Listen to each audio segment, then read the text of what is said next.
Kırgız Respublikasının prezidentinin жардыгынын негизинде 2024 жылдын 17 ноябрына жергиликтүү кеңештин депутаттарын шайлоо дайындалган.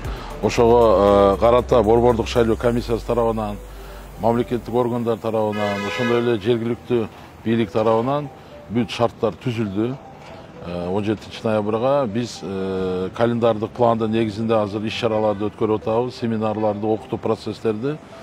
Жалаватка келгенибиздин максаты ушул укук коргоо органдарынын жооптуу кызматкерлери менен жолугушуп, жалпы маалымат мен бердим. Ошондой эле атайын башкы прокуратурадан, ички иштер министрликтен тренерлер келген.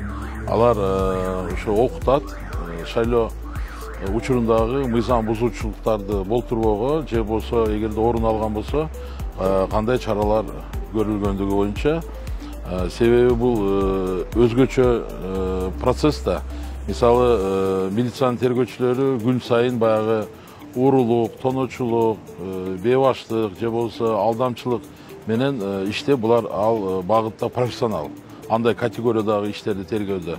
Ал эми мыйзам, шайлоо учурундагы мыйзам бузуучулук бул күн сайын боло бербейт. Ошондуктан бул бир жылда, 2 жылда, 3 жылда боло турган көрүнүш. Ошондуктан биз окуу процесстерин жүргүзүп атабыз.